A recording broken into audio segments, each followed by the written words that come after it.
لا إله إلا الله وحده لا شريك له وأشهد أن محمدا عبده ورسوله لا نبي ولا رسوله بعده اللهم فصل وسلم وبارك على نبينا محمد صلى الله عليه وسلم وعلى آله وأصحابه ومن تبعهم بإحسان إلى يوم الدين أما بعد رب اشرح لي صدري ويسر لي أمري واحلل عقدة من لساني يفقه قولي اللهم انفعنا بما علمتنا وعلمنا ما ينفعنا وزدنا علما اللهم إنا نسألك علما نافعا ورزقا طيبا وعملا متقبلا آمين يا رب العالمين. Hadirin hadirat, salihin salihat, mukminin mukminat, jamaah majelis ta'lim rutin Masjid Baitur Rahman ingkang sedayonipun mudah-mudahan kaula panjenengan sami yang hadir tergabung di antara majelis keluarga besar di antara rangkaian Masjid Baitur Rahman ini. Kula yakin betul masjid ini dibangun dengan penyebutan Baitur Rahman, tentunya teriring mugi-mugi kaula panjenengan sami ingkang dugi teng majelis menika sedayonipun mudah-mudahan kita seluruhnya termasuk hamba-hamba Allah Ar-Rahman yang maha pengasih tanpa terkecuali, bahkan yang lebih tinggi mudah-mudahan kita selalu dianggap pula menjadi hamba Allah Ar-Rahim yang juga disayangi oleh Allah Subhanahu wa taala. Amin ya rabbal alamin. Pertama, mari kita bersyukur Bapak Ibu kepada Allah pada malam hari ini. Alhamdulillah Allah tasih memberikan kesempatan untuk kita bermajelis ilmu. Bersyukur betul wabil khusus momentum pasca Ramadan, di mana ketika kita baca di antara matan-matan para ulama ketika menjelaskan kebiasaan para ulama terdahulu. Kana salafus saleh adalah kebiasaan para ulama-ulama, orang-orang saleh terdahulu. Yad'aunallaha sittata ashhurin, mereka berdoa kepada Allah Subhanahu wa taala 6 bulan Bapak Ibu, sittata ashhurin, an yataqabbala minhum Ramadan, supaya Allah terima seluruh amalan kita di bulan apa? Ramadan. Dan hari ini insyaallah kita termasuk orang-orang yang mudah-mudahan, ini husnudzan kita, Ramadan itu diterima salah satu yang disebut tandanya paling dekat oleh Al-Imam Ibn Rajab Al-Hambal, thawabul hasanati al-hasanatu ba'daha, tanda amal soleh itu diterima oleh Allah akan terus mengundang amal soleh setelahnya. Kalau Ramadan kemarin taat, kok bar Ramadan niki sudah masuk bulan Dzulqa'dah kok tasih taat, mudah-mudahan ini tanda bahwa Allah terima amal soleh kita kemarin di bulan Ramadan. Amin ya rabbal alamin.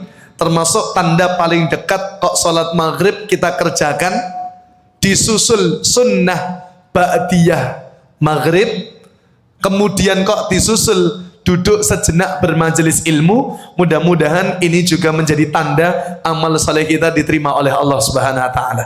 Amin ya rabbal alamin.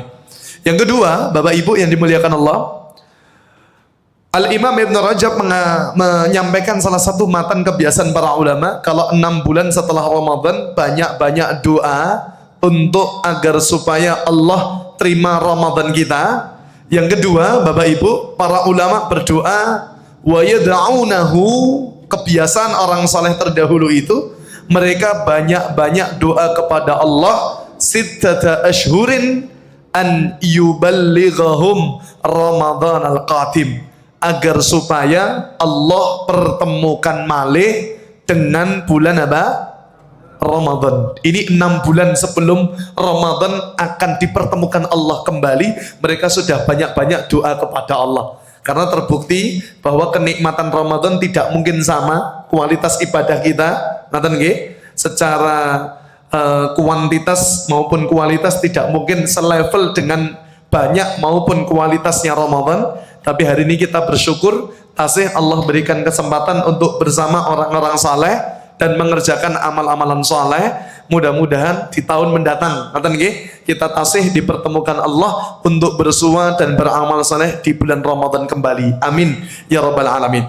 Bapak Ibu yang dimuliakan Allah, sebagaimana tema yang disampaikan oleh panitia, saya membaca syarah dan beberapa penjelasan ketika membaca satu hadis yang diriwayatkan oleh Imam At-Tirmidzi dan Ibnu Majah. Di dalam hadis yang dikategorikan oleh para ulama hadis sebagai hadis yang hasan sahih, berarti ini kita bisa pegang menjadi satu hujah, satu alasan untuk kita beramal soleh di sisi Allah Subhanahu wa taala. Apa yang disampaikan Nabi sallallahu alaihi wasallam? Kita baca terlebih dahulu hadisnya. Salatun uqsimu alaihin. Rasulullah sallallahu alaihi wasallam beliau bersabda, ada 3 Bapak Ibu yang Rasulullah sallallahu alaihi wasallam bersumpah atasnya. Ngaten nggih? Ada berapa Bapak Ibu? 3. Rasul sallallahu alaihi wasallam bersumpah kepadanya, berarti ini menunjukkan satu pesan penting.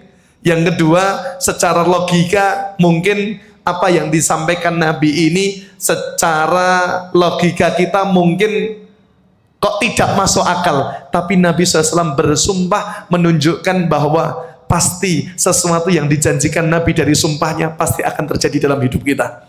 1, kata Rasulullah, ma naqasa malun min shadaqatin, tidak berkurang harta yang disedekahkan. Ini yang pertama. Yang kedua, kata Rasulullah SAW, wa ma zadallahu abdan bi afwin illa izzan, tidaklah Allah Subhanahu wa taala menambahi pada seorang hamba bi afwin, dengan sifat pemaafnya, dengan sifat gelem ngapuroni, gelem mau memaafkan siapa? Orang lain gitu ya. Illa izzan, kecuali orang yang mau memaafkan orang lain tersebut Allah akan tambahi pada dirinya apa? Izzah, kemuliaan pada dirinya. Yang ketiga, Bapak Ibu yang dimuliakan Allah, wa ma fataha abdun baba mas'alatin, dan tidaklah seorang hamba yang membuka pintu meminta-minta kepada sesama sinten manusia, ngaten nggih, illa fatahallahu alaihi baba faqrin, kecuali Allah Subhanahu wa taala akan membuka orang-orang yang membuka pintu kok jaluk-jaluk dengan sesama sinten manusia. Dalam Islam itu kaidahnya indah Bapak Ibu. Nek mboten dikasih, kalau tidak dikasih jangan apa? Meminta. Kita baca dalam hadis Riyadhus Shalihin itu. Dan kalau diberikan jangan apa? Menolak. Ini kaidah dalam Islam. Maka kata Rasulullah SAW yang ketiga, dan tidaklah seorang hamba yang membuka pintu mas'alatin, meminta-minta kepada seorang hamba, illa fatahallahu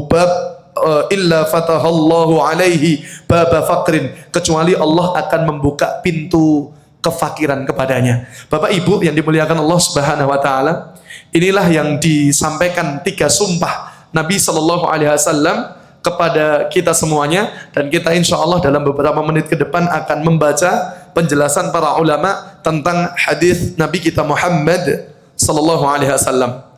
Bapak Ibu yang dimuliakan Allah, Nabi ngendika salatun uqsimu alaihin. Para ulama mengatakan maksud bahwa Nabi sallallahu alaihi wasallam bersumpah itu menunjukkan ayyu akidun Nabi sallallahu alaihi wasallam, karena Nabi sallallahu alaihi wasallam ini menunjukkan salah satu di antara kaidah Nabi, hadhil hisala bil qasam. Ini adalah di antara Bapak Ibu yang dimuliakan Allah, li'idhami sya'niha wa tahaqquqi wuqu'iha, yang kemudian oleh para ulama dijelaskan bahwa sesuatu yang disumpah Nabi sallallahu alaihi wasallam menunjukkan perkara yang kalau sudah Nabi tegaskan dengan satu sumpah, Ini menunjukkan oleh para ulama seperti Al-Imam Al-Munawi rahimahullah, beliau mengatakan fihi ta'kidun li hadhil umur li'annaha qad tustab'adu fid dhahir. Kata beliau, maknanya di dalam perkara yang disumpahi oleh Nabi sallallahu alaihi wasallam ini adalah perkara li hadhil umuri li'annaha qad tustab'adu fid dhahir, yang menunjukkan secara logika zahir manusia kadang terasa aneh, kadang terasa mboten masuk apa? Akal. Makanya Nabi SAW menegaskan dengan sumpah. Sumpah yang pertama Nabi SAW sampaikan yang pertama tadi, mana kosomalun min sadaqatin, tidak berkurang harta yang disedekahkan. Ini Masya Allah Bapak Ibu yang dimuliakan Allah, kalau tanglet jenengan yang duwe harta, kemudian dikeluarkan harta kita untuk Allah, berkurang apa mboten? Berkurang apa mboten? Secara materi berkurang apa mboten? Berkurang. Makanya Nabi mengatakan Bapak Ibu dalam riwayat yang lain, dalam riwayat Al-Imam Ibnu Majah, kalau ditanya sedekah terbaik itu, kalau disebut sedekah nggih. Karena kalau sedekah itu kan maknanya luas. Kalau infak kaitanipun masalah apa? Harta. Tapi kalau disebut sedekah itu maknanya lebih luas. Kullu ma'rufin sedekah. Setiap kebaikan itu disebut oleh Nabi SAW dengan apa? Sedekah kita.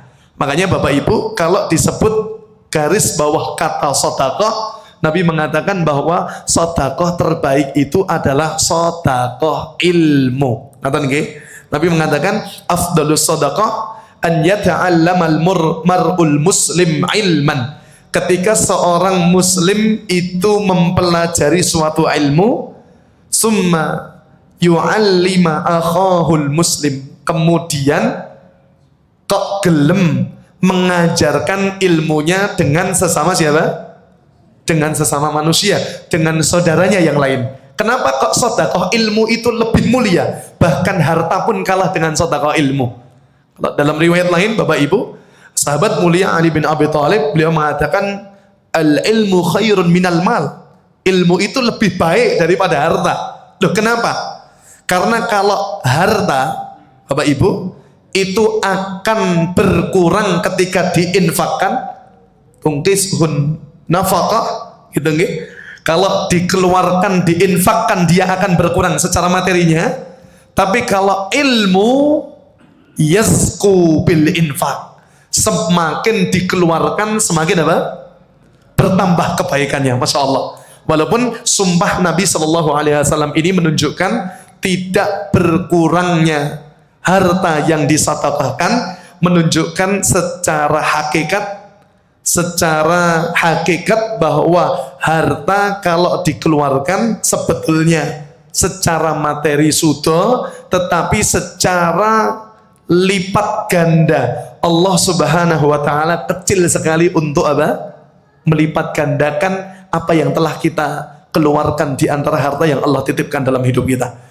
Makanya Bapak Ibu ingkang dimuliakan Allah Subhanahu wa taala, di dalam firman Allah, Allah Subhanahu wa taala berfirman di dalam surah Al-Baqarah ayat 261, Allah ibaratkan orang yang mengeluarkan harta itu sebagaimana satu butir, matsalul ladzina yunfiquna amwalahum fi sabilillah kamatsali habbah, yang diibaratkan oleh Allah Subhanahu wa taala seperti sebutir biji, kemudian ambatat sab'a sanabila fi kulli sumbulatin mi'atu habbah, yang di setiap butir itu ketika tumbuh menjadi 7 tangkai, dan setiap tangkainya menghasilkan apa? 100 butir. Berarti kalau diibaratkan satu biji, satu koin, katakanlah sakniki 1000 ngoten nggih, dikeluarkan minimal dilipat gandakan oleh Allah berapa kali lipat? 700 kali lipat. Tapi ampun hitung-hitungan ngeten nggih. Kula tak 1000 sik Mas ngoten nggih. Dipinggi 700 nanti nek rada longgar nggih 2000 Mas gitu ya. Tidak perlu dihitung-hitung karena kalimat setelahnya Allah katakan wallahu yudha'ifu liman yasha. Dan Allah Subhanahu wa taala akan lipat gandakan sesuatu itu sesuai dengan kehendakipun sinten? Allah. Wallahu wasi'un alim. Sesungguhnya Allah itu maha luas lagi maha mengetahui. Artinya Bapak Ibu ingkang dimuliakan Allah Subhanahu wa taala, kalimat ini sekali lagi menunjukkan bahwa apapun yang sebetulnya kita keluarkan, harta yang sejatinya kita miliki bukan apa yang hari ini ada di dalam tabungan kita. Ngaten nggih? Wong hari ini ada orang yang mengumpulkan banyak harta dalam hidupnya, ternyata sing nikmati belum tentu yang mengumpulkan. Bisa jadi engkang menikmati sinten? Yo bisa anaknya, ngaten nggih. Yo bisa ahli warisnya, entah pasangannya, yo bisa juga orang lain. Loh kok bisa Mas? Lah siapa tahu perusahaan yang telah dia ikhtiarkan ternyata seluruh keluarganya mboten duwe skill sama sekali untuk melanjutkan, maka dilanjutkan ya oleh orang lain. Bisa juga orang lain tersebut sopir pribadinya sendiri. Loh kok sakit Mas? Bar niku sopirnya rabi kali bojone kan mboten ngertos. Tidak ada yang tahu Bapak Ibu. Semudah itu Allah pergilirkan apapun yang Allah kemudian titipkan kepada hidup kita semuanya. Makanya Bapak Ibu ingkang dimuliakan Allah Subhanahu wa taala, dalam ayat lain Allah Subhanahu wa taala berfirman di surat Saba ayat yang ke-39, Allah Subhanahu wa taala berfirman, "Wa ma anfaqtum min syai'in fahuwa yukhlifuh." Dan kata Allah, dan apa saja yang kalian infakkan terhadap sesuatu itu, kata Allah Subhanahu wa taala, fahuwa yukhlifuh, maka dialah Allah yang akan yang akan mengganti setiap apapun yang kemudian kita sedekahkan di sisi Allah Subhanahu wa taala. Kemudian Imam An-Nawawi, Bapak Ibu rahimahullah, di dalam kitab Syarah Sahih Muslim beliau menyebutkan yakunun naqs surah wa ziyadatun ma'na bil barakah. Masya Allah. Bapak Ibu, maksudnya di dalam kalimat Nabi SAW ditegaskan oleh Imam An-Nawawi, Allah jadikan harta kita berkurang secara suratan, secara angka, tapi waziyadatu ma'na bil barakah. Tambah artinya makna yang paling dekat adalah bertambah keberkahan dalam harta kita, dan itu yang paling mahal. Ngaten nggih? Karena Bapak Ibu, disitulah ketika Allah titipkan keberkahan dalam harta kita, nek kathah boten nglaleke gitu ya. Harta itu kalau banyak, dia tidak akan melupakan hidup kita dengan yang memberikan. Dan kalau lah sedikit, maka selalu rasanya mencukupi hidup kita. Karena dalam Islam, lawan seneng napa? Susah. Lawan nangis, tersenyum, bahagia, tertawa kita. Lawan kaya, ternyata Quran tidak menyebut miskin Bapak Ibu, tapi Quran menyebut lawan kaya napa?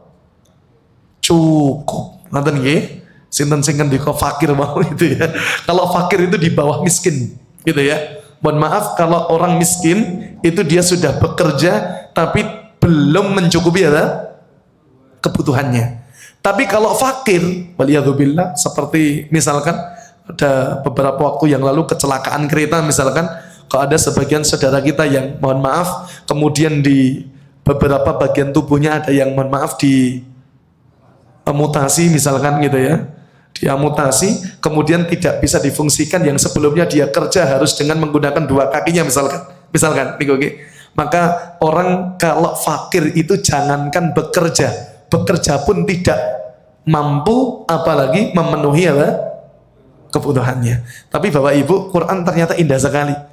Allah menyebut kata kaya penuh dengan kenikmatan itu dibandingkan oleh Allah bukan dengan miskin tapi dengan cukup. Bapak Ibu, Allah Subhanahu wa taala berfirman seperti di surat Al-Fajr nggih, ayat 15 dan 16. Allah Subhanahu wa taala mengatakan, kata Allah, فَأَمَّا الْإِنسَانُ إِذَا مَبْتَلَاهُ رَبُّهُ فَأَكْرَمَهُ وَنَعَمَهُ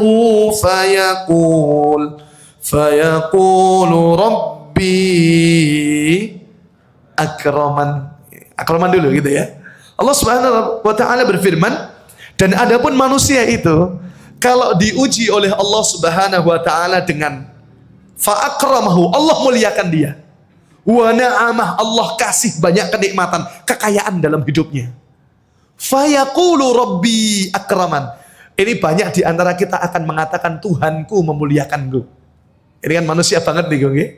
Tapi sebaliknya, ayat yang berikutnya 16 di surat Al-Fajr, wa amma idza mabtalahu faqadara alaihi rizqah. Bapak Ibu, kalimat faqadara alaihi rizqah itu, dan adapun manusia itu Allah uji dengan faqadara alaihi rizqah, sesuai dengan kadar rezekinya. Maksudnya apa? Contoh, kalau ada orang ke omset bisnis tiap bulannya 20 juta, biasanya 2 bulan 3 bulan berturut-turut turun omset 15 juta gitu ya. Tapi menggaji dan kebutuhan untuk perputaran uang itu cuma 10 juta. Saya tanya 15 juta niku tasih cukup napa mboten? Tasih. Oh, itulah perbandingan yang Allah bandingkan, kaya bukan dengan miskin, tapi kaya dengan apa? Cukup. Yang kadang-kadang tanda kutip orang itu kadang-kadang jatuh dalam kemiskinan bukan karena begitu saja tanpa sebab, tapi wala'iyadzubillah kadang-kadang karena memang manusianya sendiri yang mengambil, na'udzubillah, gaya hidup yang menjadikan kadang-kadang sebetulnya kalau untuk hidup cukup, tapi gara-gara nuruti gaya hidup akhirnya jadi tidak cukup dengan apa yang Allah titipkan. Makanya Bapak Ibu yang dimuliakan Allah Subhanahu wa taala, orang ini termasuk kadang-kadang kita gitu ya, terkadang menginginkan sesuatu, kita dereng kepikiran pengennya menginginkan sesuatu karena kita belum memiliki sesuatu itu. Kalau belum dimiliki kadang-kadang indah sekali untuk dimiliki, mergone dereng duwei. Kalau wis duwei lah nembe mikir. Bapak Ibu saya tanya, pilih nitih mobil atau motor? Yang sudah punya mobil pilih mobil. Kalau sing dereng duwe mobil pilih motor. Loh kenapa? Karena itulah kenikmatan tertinggi. Ketika kalau saya ditanya pilih nitih motor atau mobil mas, saya pilih jawab motor. Kenapa? Kalau diundang itu saged berusaha on time tepat pada waktunya. Kalau macet saged belak-belok. Yang ketiga kenapa? Memang dereng enten mobilnya. Loh itu apapun yang Allah telah titipkan, sebetulnya itulah takaran yang sudah menurut Allah kita sedang cukup mengurusi apa yang sedang Allah titipkan kepada kita. Husnudzan. Nonton nih Bapak Ibu. Orang nggak hari ini minta mobil sama Allah dereng diparingi. Husnudzannya ngeten. Jangan-jangan parkirannya mawon dereng ngenten gitu loh. Apalagi duwe mobilnya kan gitu ya. Kan ada orang duwe mobil tapi parkirnya malah teng pinggir dalan, enten apa mboten? Wongnya tekom mriki mboten gitu ya. Masya Allah. Bapak Ibu yang dimuliakan Allah, kalau sedang nonton gitu dikembalikan di hukum daerahnya masing-masing gitu ya. Di masalah RT-nya kalau tidak ada masalah ya monggo. Cuma ketika terjadi papasan kok kemudian nyerempet sebagian motor kita, mobil kita, itulah konsekuensi ketika kita menempatkan apa yang sebetulnya bukan milik kita. Wallahu a'lam bishawab. Inilah Bapak Ibu yang dimuliakan Allah, kalimat yang disampaikan oleh Imam An-Nawawi sebetulnya menjadi kunci dalam hidup kita semuanya. Dan kata barokah itu mudah sekali bagi Allah. Apapun yang kita keluarkan kemudian Allah ganti berlipat-lipat itu kecil sekali bagi Allah Subhanahu wa ta'ala. Kalaulah orang yang sedekah itu harus diganti semuanya di dunia Bapak Ibu. Harusnya Bapak Ibu yang dimuliakan Allah, istri Nabi SAW sinten? Ibunda Khadijah radhiyallahu anha. Bapak Ibu kalau baca kisahnya Ibunda Khadijah, itu istri pertama yang tidak pernah diduakan Nabi SAW. Bapak Ibu, sampai-sampai ketika istri yang paling muda di antara istri Nabi sinten? Ibunda Aisyah. Sepakat para ulama mengatakan bahwa Ibunda Khadijah itu ketika meninggal dunia, Ibunda Aisyah itu belum pernah memandang wajahnya secara langsung, tapi cemburu betul dengan siapa? Ibunda Khadijah. Loh kenapa? Karena Ibunda Khadijah setelah sepeninggal beliau tetap tersebut di dalam lisan sinten? Rasul kita Muhammad sallallahu alaihi wasallam. Saat itulah Bapak Ibu baca dalam sejarah, sampai Aisyah radhiyallahu anha beliau mengatakan, orang tua itu lagi ya Rasulullah, Engkau telah digantikan Allah dengan wanita yang jauh lebih indah, lebih menarik dibandingkan wanita itu. Nabi SAW memerah wajahnya. Bapak Ibu, kalau Rasulullah sudah memerah wajahnya menunjukkan bahwa Rasulullah sedang apa? Sedang marah. Nabi SAW ketika dalam kondisi ngoten niku tahu marahnya Rasulullah kepada Ibunda Aisyah bukan karena Ibunda Aisyah itu marah. Nabi ngerti betul itu bukan karena kebencian semata, tapi karena cinta kepada Rasulullah Muhammad sallallahu alaihi wasallam. Makanya Rasulullah itu tidak menyerang pribadi Ibunda Aisyah, tapi Rasulullah menyebutkan kemuliaan Ibunda Khadijah. Apa yang disebutkan Nabi SAW? Yang pertama, ketahuilah wahai Aisyah, kalau Nabi serang istri nggak tahu diri, berarti Nabi sedang mematahkan Ibunda Aisyah radhiyallahu anha. Dan perempuan ini ku nek pun patah, jari ini pun angel napa? Nyambungi melihat gitu ya. Makanya Rasulullah tidak serang pribadinya Ibunda Aisyah.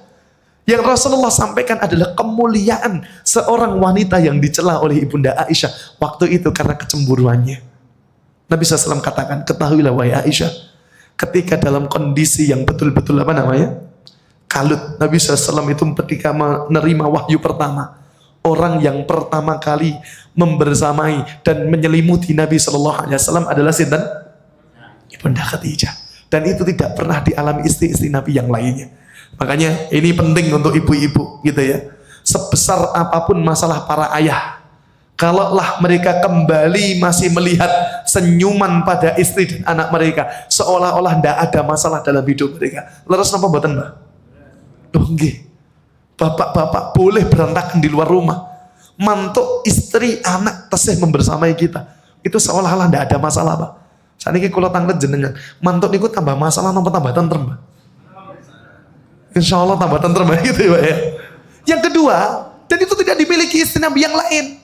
Yang kedua, Nabi SAW mengatakan, ketahuilah wahai Aisyah, sesungguhnya Khadijah, wanita yang engkau cela tadi, adalah orang yang pertama kali ya, Pak, masuk Islam. Menyambut dakwahku ketika seluruh orang waktu itu membenciku. Dan itu tidak pernah dimiliki istri-istri Nabi yang lainnya. Masya Allah. Yang ketiga, Bapak Ibu yang dimuliakan Allah. Jadi yang pertama kali Islam itu bukan Abu Bakar.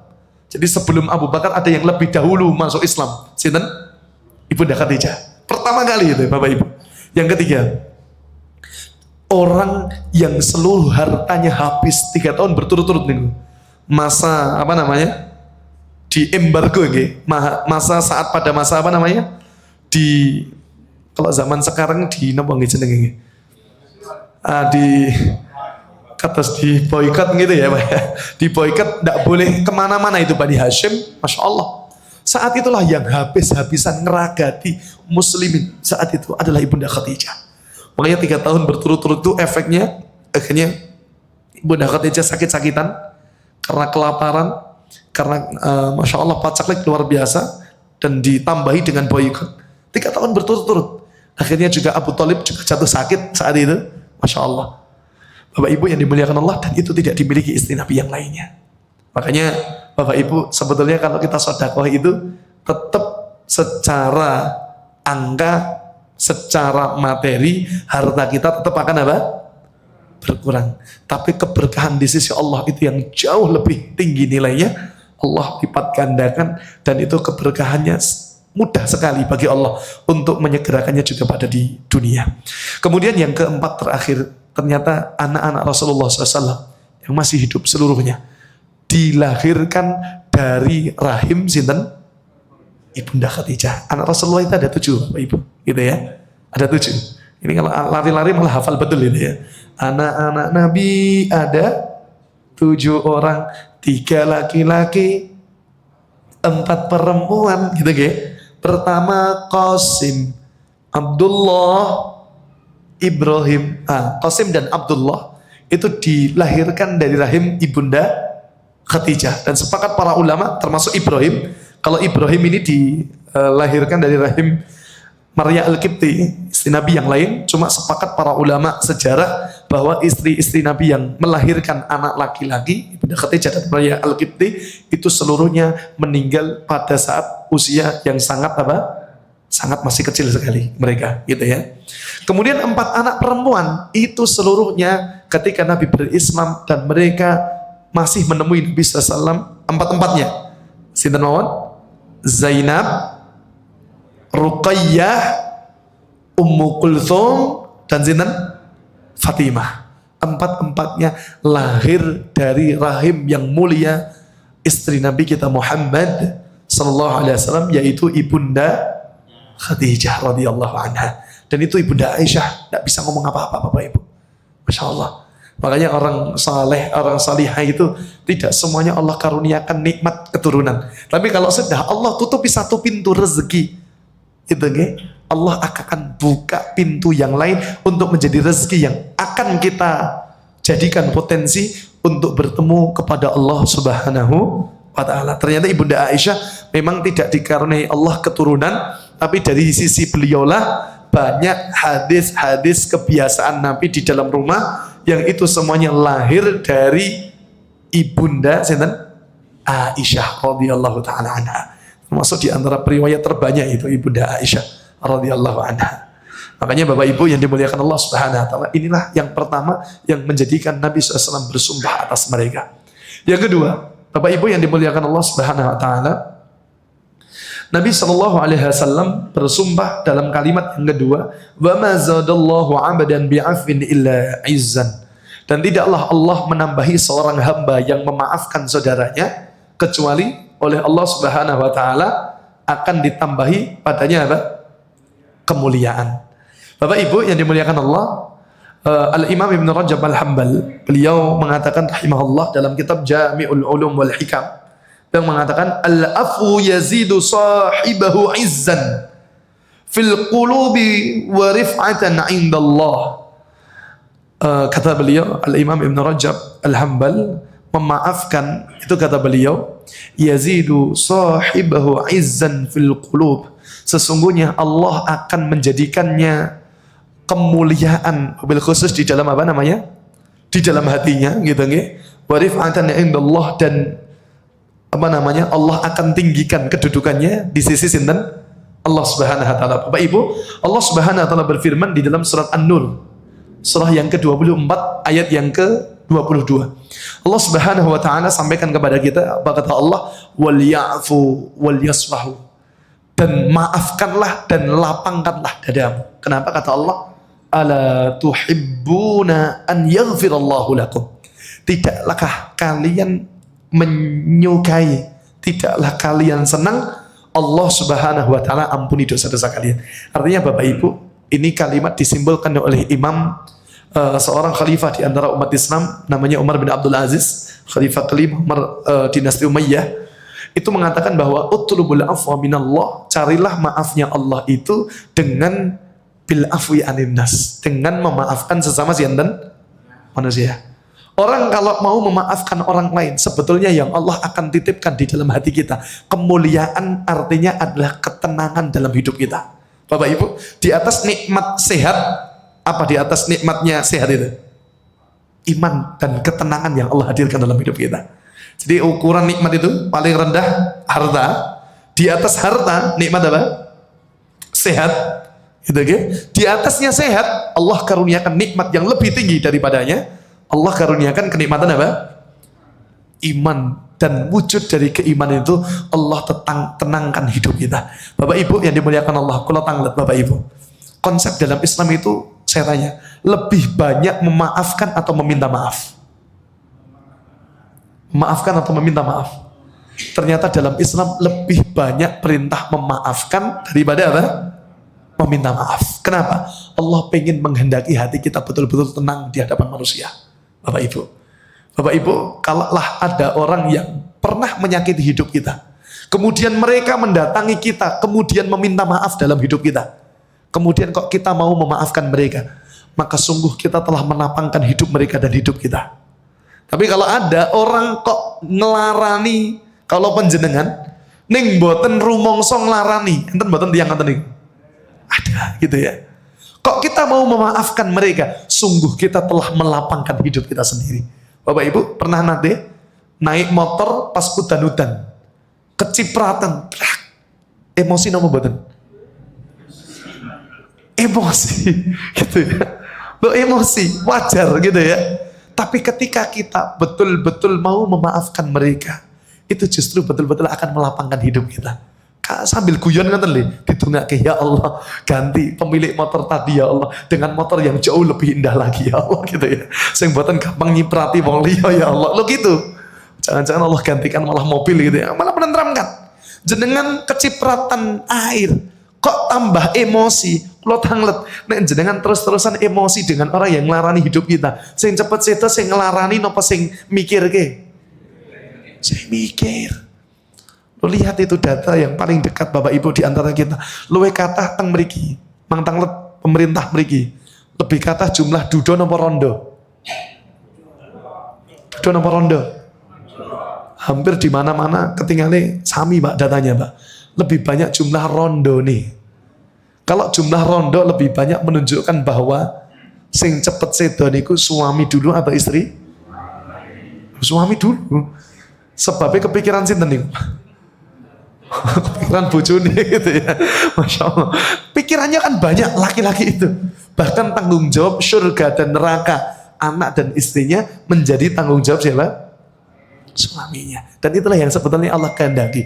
Bapak Ibu, salah satu peristiwa yang cukup membuat sedih di antara kaum muslimin, dan ini dipuja-puja oleh orang non Syiah, bahkan di antara kejadian ketika cucu Nabi SAW Husain dibunuh di Karbala, itu yang Allah selamatkan salah satunya adalah anaknya yang tetap menetap di tendanya dalam kondisi sakit waktu itu, dan ketika keluar sedang melihat kondisi ayahnya telah dibunuh di Karbala saat itu.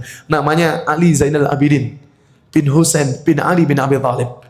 Itu orang yang betul-betul menyaksikan siapa saja orang-orang yang ikut berkontribusi menghabisi ayahnya, gitu ya.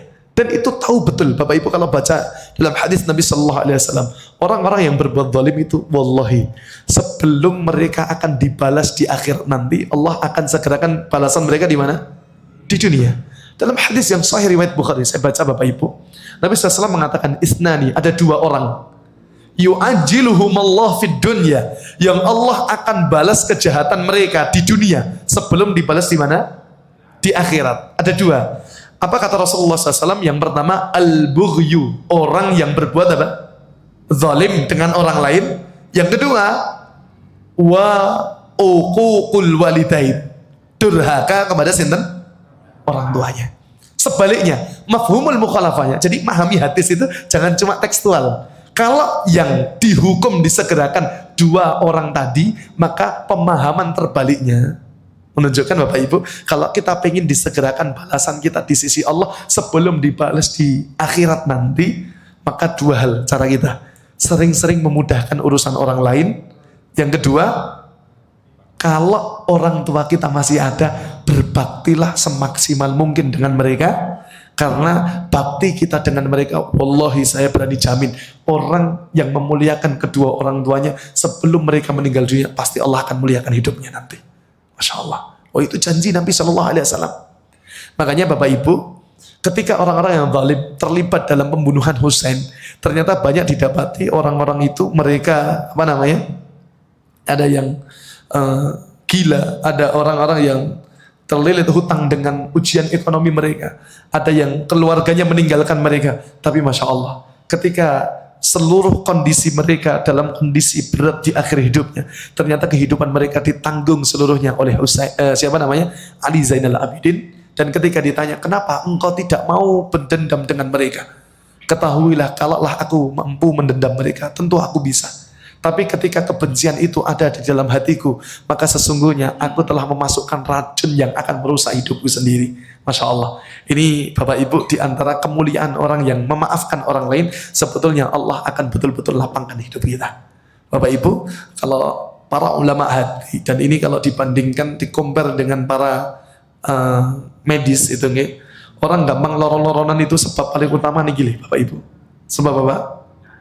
Pikiran gitu. Makanya orang kalau gampang mikir biasanya dan cepet nih dan cepat pikirannya gitu ya. Banyak ujiannya juga, Masya Allah. Makanya kita bersyukur betul kita punya Allah yang selalu kita baca di dalam zikir pagi petang kita dengan kalimat Allahus Samad. Itu ya. Allah lah yang akan menjadi tempat gantung kita dalam segala urusan kita semuanya. Makanya Bapak Ibu ingkang dimuliakan Allah Subhanahu wa taala, memaafkan itu bukan bermakna kelemahan dalam hidup, tapi memaafkan itu justru adalah kemuliaan di sisi siapa? Allah Subhanahu wa taala. Apalagi dalam urusan keluarga. Bapak Ibu yang dimuliakan Allah Subhanahu wa taala, kalau Allah dalam urusan rumah tangga, suami kadang-kadang mangkel dengan istri niku wajar, betul nggih? Yang serahim mawon mas kali adik niku padu kan biasa. Gitu nggih. Apalagi yang berbeda rahim kemudian Allah satukan. Tidak ada keluarga yang 100% tanpa masalah. Kalaulah sedang tidak enak satu dengan yang lain, suami dengan istri, mohon para ulama memberikan satu kaidah Bapak Ibu, jangan pernah tinggalkan rumah kita dalam kondisi kita sedang membawa bara masalah dengan pasangan kita. Pemelih bapak-bapak, nek ada masalah dengan istrinya, jangan cari bakul hik, Pak. Bakul hik digoleki, bar niku curhat kali bakul hik. Cerita macam-macam masalah bojone, ternyata bakul hikin jawab macam-macam, ternyata bakul hik durung rabi. Nihil itu Bapak Ibu, sumber perpecahan dalam rumah tangga. Oh, Quran mendidik itu. Hunna libasul lakum wa antum libasul lahun. Pasangan kita itu kan pakaian kita. Suami pakaian istri, istri pakaian siapa? Suami. Maksudnya salah satu kekurangan-kekurangan dalam rumah tangga kita, jangan pernah keluar dari apa? Rumah tangga kita. Loh, orang itu cuma cukup ngerti baik-baiknya saja dalam rumah tangga kita. Bahkan mertua dan bapak ibu kandung kita sendiri tidak boleh ngerti. Apalagi kalau kita ceritakan kekurangan pasangan kita ke orang tua kita. Wah, menantu raine regani itu di depan orang tua kita. Menantu rai sohopo-opo gitu ya. Naudzubillah min dzalik. Jangan. Orang tua cukup ngerti kebaikan saja dalam rumah tangga kita, karena ketika kita menyebarkan aib pasangan kita kepada bahkan orang tua kita, itu menjadi sebab keretakan dan perpecahan dalam rumah tangga kita. Naudzubillah min dzalik. Kemudian yang ketiga, Bapak Ibu yang dimuliakan Allah Subhanahu wa taala, jadi Rasulullah SAW kepada kita semuanya yang disumpah oleh Rasulullah, wa ma fataha 'abdun baba mas'alatin, dan tidaklah seorang hamba itu membuka pintu meminta-minta kepada manusia. Bapak Ibu yang dimuliakan Allah, ini dijelaskan oleh para ulama ketika menukil hadis Nabi SAW, man yasta'afif yu'affahullah, siapa yang menjaga dirinya untuk tidak meminta-minta kepada Allah, maka Allah akan mencukupi dan menjaga urusan hidupnya. Bapak Ibu, ada anak muda di Madinah waktu itu minta makan kepada Rasulullah. Ya Rasulullah, makan.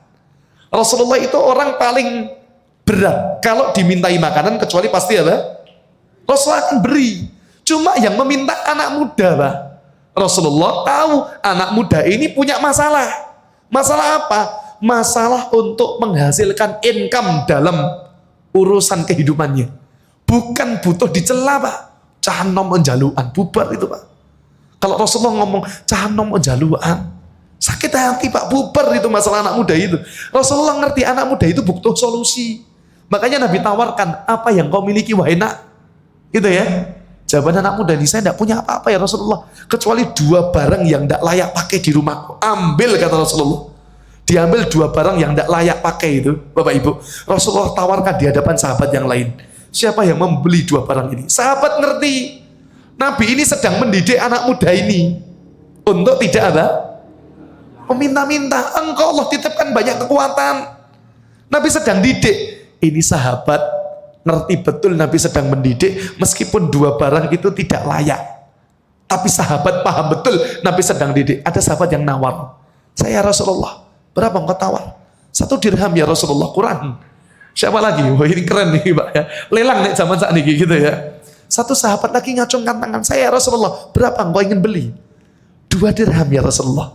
Sini, kemari, ambil gitu ya. Sahabat ngerti ini sudah barang tidak layak pakai, tapi Nabi sedang didik. Kata Nabi, nak, mas, ini 1 barang kau belikan gambar, yang 1 engkau belikan makanan untuk dirimu dan keluargamu. Aku tidak mau lihat wajahmu 15 hari ke depan. Masya Allah. Nabi sedang apa? Didik. Golek kayu dijual di pasar. 15 hari kemudian sudah 10 kali lipat hasil 1 keping yang dibelikan kambak. baru Nabi memberikan satu nasihat kepadanya. Loh, seperti ini engkau lebih mulia. Baru dinasehati. Wong nek wis nyekel duit Pak dinasehati pas. Nek pas ra nyekel duit dinasehati, njaluk-njaluk niku gosong-gosong raine ning akhirat. Bubar Pak. Rasulullah ngerti betul. Baca kita kitab Rasul Al-Muallim itu, Rasul sang guru itu. Indah sekali cara Nabi didik itu para sahabat. Ridwanullah alaihim. Ada anak muda yang nguliti kambing, itu Nabi SAW contohkan. Nah yang benar nyata nih, Masya Allah. Rasulullah SAW. Masya Allah. Bapak Ibu yang dimuliakan Allah Subhanahu Wa Taala. Ini kalimat yang penting sekali, Bapak Ibu yang dimuliakan Allah. Bahkan para ulama mengatakan bahwa aqabahullahu bil faqr. Melainkan Allah Subhanahu Wa Taala akan bukakan kepadanya pintu kemiskinan, imma faqran hissiyan atau faqran ma'nawiyah. Sebagaimana Allah Subhanahu Wa Taala bisa jadikan fakir secara, mohon maaf nggih, sakjane nggih pun kecukupan, tapi tetap duwe sifat sing senengin jaluk-jaluk secara maknawi, maupun betul-betul Allah jadikan fakir dalam hidupnya. Naudzubillahi min dzalik. Mudah-mudahan Bapak Ibu semuanya, kita semuanya selalu dicukupi Allah Subhanahu Wa Taala. Karena Nabi SAW terakhir Bapak Ibu menyampaikan dalam satu hadis yang diriwayatkan oleh Imam At-Tirmidzi, hasan sahih, dari sahabat mulia Abdullah bin Amr bin As, itu anaknya Amr bin As. Makanya kalau disebut anak bapak kok Islam, radhiyallahu anhuma, semoga Allah meridhai keduanya. Nabi SAW mengatakan, qad aflaha man aslama, sungguh beruntung orang yang telah masuk Islam. Yang kedua, wa kana rizquhu kafafan, kemudian Allah jadikan rezekinya apa? Cukup, gitu gitu. Cukup di atas kaya. Nek sugih ning mboten cukup kan kurang terus isine, kan gitu ya. Yang ketiga, wa qanna'ahullah, Allah jadikan sifat apa? Qanaah ada dalam dirinya. Ini yang paling mahal sebetulnya. Orang kalau sudah Islam, kok diparingi Allah kecukupan, kemudian Allah letakkan pada hatinya qanaah, itulah betul-betul dia merasa bahagia dalam hidupnya ketika tidak ada satupun nikmat yang Allah turunkan kecuali tidak ada nilainya yang kecil di sisi Allah. Kalaupun secara gaji kecil sebetulnya besar nikmat yang Allah telah berikan. Ada orang gajinya kecil Pak, tapi seluruh keluarganya sehat walafiat. Oh larang tenan niku saja gitu ya. Barakallahu fikum. Tidak ada kenikmatan yang Allah berikan kecuali sebetulnya besar di sisi sinten? Allah Subhanahu wa Ta'ala. Hadanallahu wa iyyakum, jazakumullah khairan atas perhatian dan waktunya. Mudah-mudahan Allah Subhanahu wa Ta'ala selalu bimbing kita dalam kebaikan dan ketaatan, ngaten nggih. Semoga Allah istiqomahkan kita, anak-anak kita, dan kita diperjumpakan dengan hari-hari yang mulia. Wabil khusus kurang lebih Bapak Ibu, kalau yang Muhammadiyah sudah clear nggih. Insyaallah penyembelihan kalau di Muhammadiyah tanggal 20 berapa? 7, berarti tanggal 17 malam 18 itu sudah masuk hari pertama di antara 10 awal Dzulhijjah. Jangan sia-siakan itu. Kata Rasulullah, "Ma min ayyamin al-amalu salih fiha ahabbu ila Allah min hadhihi al-ayyamil 'ashr", yakni ayyamil 'ashr min Dzulhijjah. 10 awal di bulan Dzulhijjah. Bahkan jihad fisabilillah kalah kalau dikerjakan di luar Dzulhijjah. Tapi yang bisa mengalahkan adalah rajulun kharaja binafsihi wa malihi, seseorang yang keluar dengan harta dan jiwanya, kemudian falam yarji min dzalika bisyai'in, tidak kembali lagi kecuali dengan gelar syahid. Itulah yang mengalahkan, berarti menunjukkan saking mulianya amal yang dikerjakan di tanggal 1 sampai berapa? 10 Dzulhijjah. Barakallahu fikum. Kita tutup majelis yang mulia dengan hamdalah dan kafaratul majelis. Alhamdulillahirabbil alamin.